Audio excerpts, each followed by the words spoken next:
HP tipe EliteBook Folio 1040G2 generasi yang kedua, tipe 14 inch, namanya cukup panjang. Oke, kali ini saya akan review penggunaan dari HP Folio ini. Jadi kita sebut saja namanya Folio yang versi 14 inch generasi yang kedua. Penggunaan selama beberapa minggu ini, jadi selama berhari-hari saya pakai. Seperti apa penggunaannya? Apakah cukup oke performanya? Karena ini laptop sudah berjalan sekitar 4 tahun lebih. Laptop ini cukup durable, jadi tidak ada masalah sejauh ini. Kita cek untuk bagian luarnya, casingnya terbuat dari bahan metal di bagian atasnya.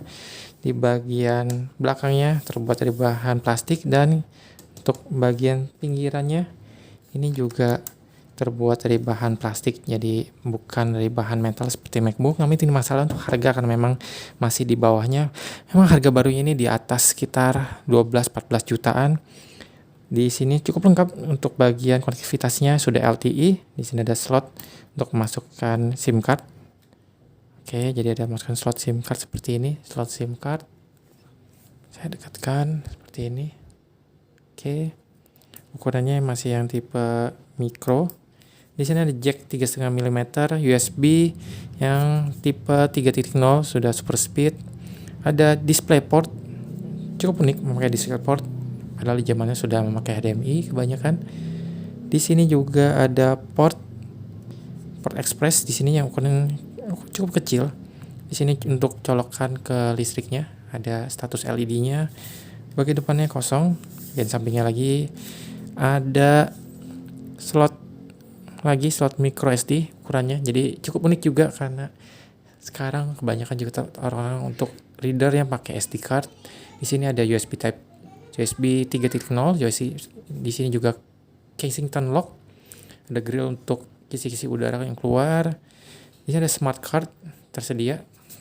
Jadi banyak port-port yang cukup unik dan sekarang juga tidak banyak terpakai. Jadi sayang sekali. Jadi di generasi berikutnya baru ada yang tipe USB Type-C, mungkin pakai HDMI. Oke, di atas ada logo HP-nya. Di bagian atas ini memakai plastik karena untuk sinyal Wi-Fi-nya biar tercover dengan baik. Bagian dalamnya juga casingnya terbuat dari bahan metal. Grill speakernya juga di bagian atas ini. Ada tombol power untuk menyalakan sambil kita nyalakan. Ya, ada LED statusnya warnanya putih. Di sini ada logonya HP. Layarnya sudah model touchscreen. Di sini layarnya memakai panel IPS, namun cukup reflektif. Jadi saya melihat ini salah satu panel yang paling reflektif. Jadi sangat terlihat sekali. Jadi teman-teman untuk bisa terlihat lebih baik, layar reflektif harus di brightness dinyalakan, namun mata jadinya cepat lelah. Sini ada tombol untuk menyala atau matikan WiFi, tombol mute, ada fingerprint reader. Untuk tombol di sini touchpadnya cukup lebar. Diagonalnya ini sampai 12 cm, cukup lebar, dan tipenya ini seperti touch, jadi seperti kita lihat. Nah, tidak ada berasa kliknya, jadi seperti touch. Namun bagian touchpadnya ini tipenya agak licin, jadi lumayan enak untuk dipakai. Untuk touchscreennya kapasitif cukup responsif sekali, tidak ada masalah untuk kapasitifnya. Namun saya untuk pemakaian jangka panjang, saya berasa di bagian sini agak panas, jadi nanti saya bakal cek untuk pemakaian suhunya. Untuk kameranya B atau standar sekali, kameranya tidak ada yang spesial. Di sini kamera juga resolusinya ya hanya resolusi HD ini, tidak full HD. Jadi sangat biasa sekali. Untuk suaranya sangat standar juga, suara dari speaker ini. Tuh, sangat kecil, suaranya mendem dan sedikit cempreng. Jadi tidak ada berasa bassnya. Karena di harga segini pun ada yang lebih bagus suaranya. Namun teman-teman memakai ini biasanya untuk kerja, untuk browsing, semuanya dapat berfungsi dengan baik. Untuk bagian keyboardnya sudah LED backlight. Untuk travelingnya di sini travel saat dipencet, travel key-nya sangat pendek, jadi tidak berasa feel-nya seperti keyboard dari ThinkPad yang cukup berasa feedback-nya. Di sini kita coba cek untuk seperti metik, namun cukup mute, jadi tidak berasa bunyinya, tidak terlalu berisik. Di oke. Ini backlight-nya bisa kita mati nyalakan, ada tombol shortcut-nya. Teman-teman bisa lihat backlight-nya. Saya redupkan dulu.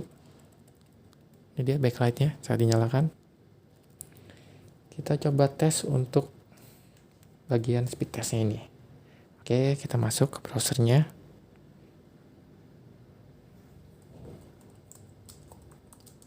Karena saya memakai ISP-nya dari CBN, saya masuk yang dari CBN juga. Speed testnya coba kita tes.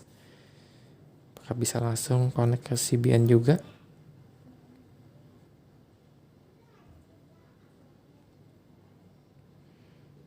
Oke, kita klik go.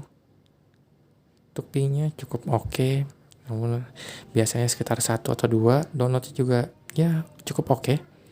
Sinyalnya nanti saya bakal tes lagi seperti apa, karena speednya maksimum sampai 100 MB per second. Di sini rata-ratanya sekitar 60-an, 50 uploadnya ya masih standar juga. Jadi untuk sinyalnya cukup oke. Saya coba tes ke jarak dari routernya dari bawah ke atas menyamping sekitar 10 meter pun masih cukup oke sinyalnya, tidak ada masalah. Di sini kita coba cek dari task manajernya. Performanya ini memakai CPU Intel Core i5 5300, base clocknya 2,3 GHz. Oke, untuk memorinya ini 8 GB, tadi memakai Hynix DDR3. Sayangnya hanya satu slot, jadi untuk di expand harus ganti satu keping lagi yang maksimal 16 GB. Untuk bagian megahertznya sampai 1600.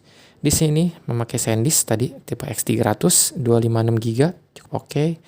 Wi-Fi-nya sudah Intel dual band tipe 7265. GPU-nya masih memakai Intel yang 55500, namun share bisa sampai 3,9 GB, cukup oke. Jadi untuk penggunaan sehari-hari, browsing ataupun edit foto yang standar, ini cukup oke sekali, namun masih berasa panasnya. Jadi saya sebelumnya juga memakai tipe yang di bawahnya. Folio ini memang kita coba tes. Di sini sekitar 32, 33. Kemarin saya coba tes ini sampai sekitar 37. Jadi sini memang agak berasa panas. Untuk chargingnya, baterainya cukup oke. Di sini kita lihat baterainya tadi sudah dipakai sebentar. Sisa 69% dari pagi. Di sini masih ada sisa 4 jam lagi. Jadi cukup oke baterainya ini. Saya pemakaian yang masih rata-rata. Namun untuk chargingnya lumayan lama, sekitar hampir 2 jam. Jadi karena dia punya chargernya ini, kita coba cek. Chargernya yang 65 watt. Untuk rate-nya ini saya cek 3,3 ampere, outputnya 19,5 volt. Di sini teman-teman bisa cek. Oke.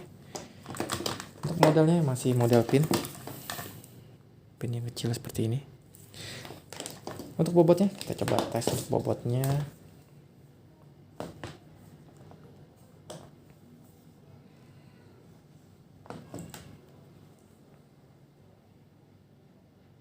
Bobotnya sekitar 1,7.